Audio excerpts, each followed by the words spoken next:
Hello, Lieutenant Kayla Detmer here from Star Trek Discovery, here to ask you to join in with Commodore Ty to discover the world of pop culture. The adventure has begun.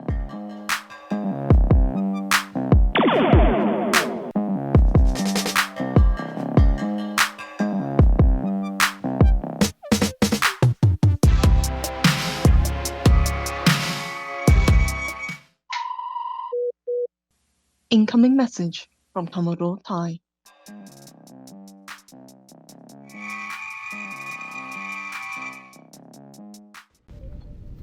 Hello there, this is your Commodore, Ty Coles, your commanding officer to all things pop culture, especially the nerdy stuff. It's nearing the end, people. This will be another Star Trek Picard review. Engage. This one will be Season 1, Episode 8, Broken Pieces. So we start off the episode with a spectacular outer space shot, and then we're going through this star system, and we get to the Romulans, who are dead set against getting rid of synthetic life. Still do not know the name of the mighty race who left behind this object, this admonition, warning us of the horror and annihilation that came from the skies. And we start off where we finished off. Picard and Soji beaming up to Sirena. Or as they just beam up, Rios is acting quite strange. Secure subspace link. Rios? Hey! Rios! Like, he's just like in his own little world. Must be having a panic attack. Because when he sees Soji, something triggers him. So he tells Picard, okay, I'll take you to Deep Space 12, and then I'm gone. I'm done. And Picard's kind of weirded out by that. I will lay a course for DS-12. But after that, you're on your own, Picard. I'm done. And then Raffi comes up to him, and she is pissed. And she's accusing Picard of sabotaging the mission. Raffi! A neuron. That's all you know about her. You built this whole giant fantasy of rescue and sacrifice and redemption out of one pissant little neuron. Like, the whole mission was to get Soji safe. Now that you have Soji, you're getting upset with him. They're in the sick bay, and Picard realized what just happened. About Maddox. His injuries need not have been fatal. She deactivated me. Then, she turned off the hematic micro-repair unit that was stabilizing his cardiovascular function. Jurati ends up waking up and pretty much is under arrest because she killed Maddox, and she's gonna surrender herself to authorities once they get to the starbase. I'm done murdering people. So, that's a good thing. When we get to Deep Space 12, I'm gonna turn myself in. Then she's talking to Soji. And Sun, who made Data, thought of himself as an artist, but he never gave Data 3 beauty marks. I always have a mole on my chest and a crooked pinky toe. And realizes, I'm not gonna hurt you, I'm not gonna do what I thought I was gonna do. Now that I've met you, I would never take it. Never. We also get a very interesting moment between Picard and Soji, because Picard's talking about Data, and it's a good bonding scene between the two, and I guess the scene also helps Soji start to trust Picard. You have a past. You have a story. Just waiting to be cleared. You're talking about Data. Among other things, yes. Then we have Raffi trying to find Rios to see what's happened to Rios, because a few episodes back it was Rios that helped Raffi when she was down, so I guess she just wanted to pay the favor or want to be there for him like he was there for her. It's kind of like how me and my best friend are. And this is actually, I enjoyed this part of the episode, of Raffi and Rios' storyline, because Raffi's trying to find Rios and just to see what's wrong with him, and she's interacting with the various emergency holograms he has set up around the ship. And after each interaction, she learns more stuff. And at the end of it, she has them all together for this one, let's sit down and figure this out session. Whole thing? What whole thing? Something happened on the Invade. Something that had to do with Vandermeer and a girl named Janna. We're then brought to Rios in his quarters, drunk as a skunk, and he's going through his old stuff from his prior ship.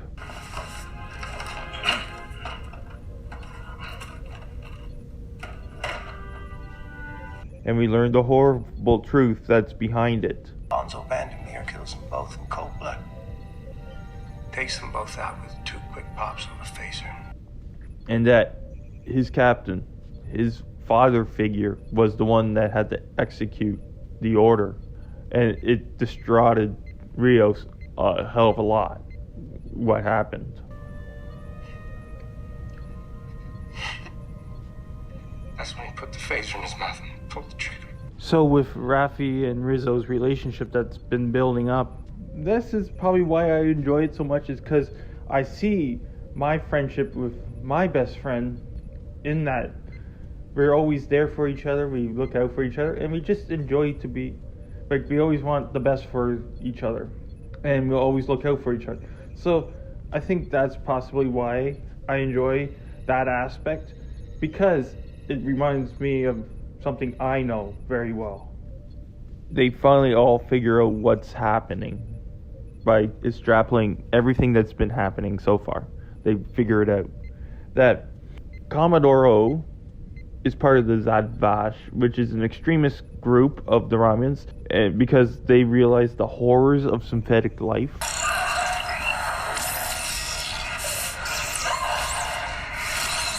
Even though the horrors that they see, except for seeing data, they see a few planets being blown, but there's like, what is as horrific as what they see? It's like that's driving them that mad to attack synthetic life forms.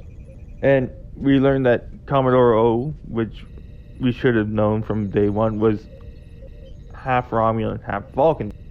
So they all sit down, they're trying to make Soji realize that she can trust him, because she's still having huge trust issues. And then while they're talking all about this, And all the while, she has one mandate: to put a stop to the Federation's research and development of synthetic life forms. her program activates, and she sets a course to her homeworld via Borg transwarp gates. It's a map of the Borg transport conduit network. At this speed, we're about 9 hours from the nearest node. I don't actually know how I know that. I must have picked it up on the cube while I was busy being Dr. Soji Asha. While all this drama is happening on the ship back at the artifact, Narissa is eliminating all the Borg threat. The cube, it seems to be, I would almost say it's regenerating. We have to get rid of every Borg still held in stasis immediately. Elnor is still there, reeling after the death of Hugh, and he manages to bring in S.1, of course, to help. And people say, Elnor seemed to have lost the ability to fight just so S.1 can save him. If you actually watch the fight, he was stunned with a flash grenade.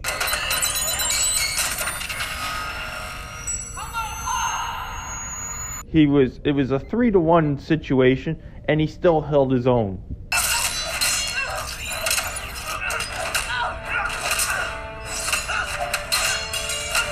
He was still able to defend himself until S.1 got there.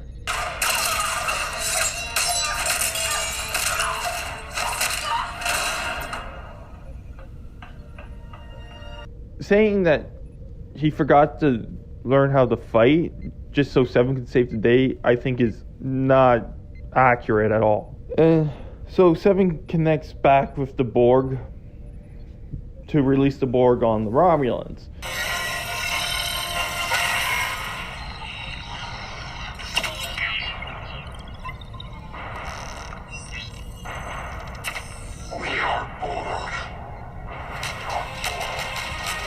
But after all this huge hype of seeing the Borg back, They are just blown out into space. Now.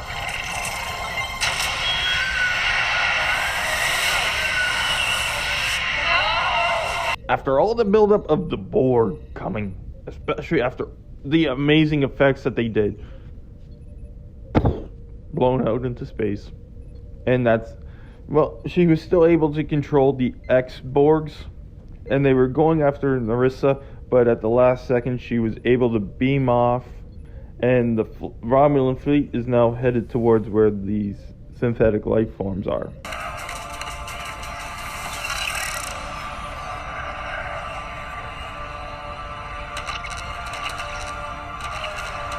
Because as Soji was entering the transwarp gate, Narek was there cloaked, and he follows her.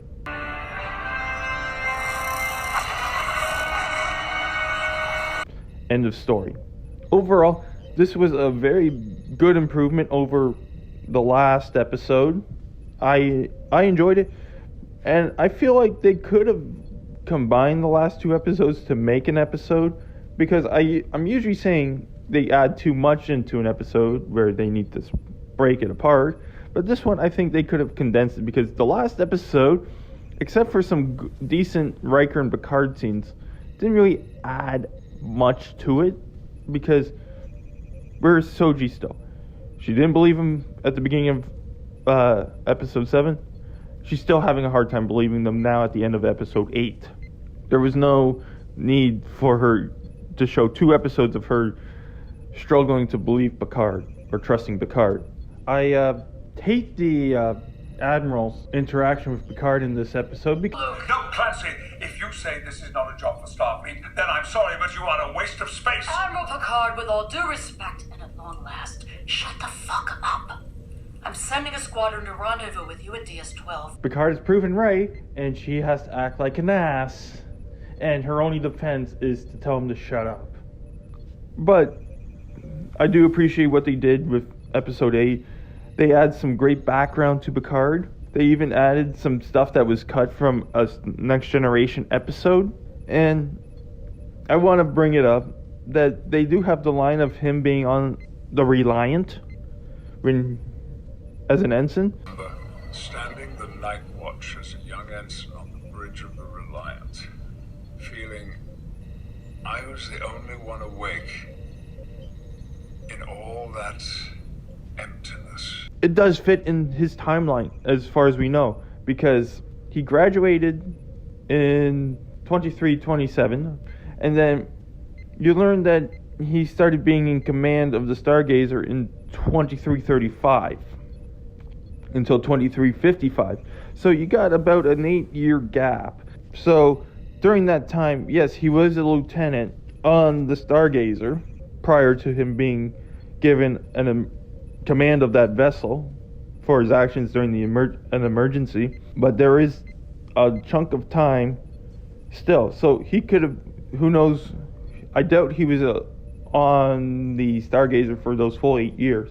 And he had to have had the rank of ensign. So you could easily plop down that he maybe spent a couple of years on a ship called the Reliant. And if you look on Memory Alpha, they do mention on the Blu-ray special edition of A Measure of a Man, he does bring up that he was on a starship called the Reliant. So I like the nod to something that they had planned way back when. Other than that, decent episode, one of the better episodes of Picard. That's all I got for you today. So for your Commodore, live long and prosper. Hailing frequencies closed.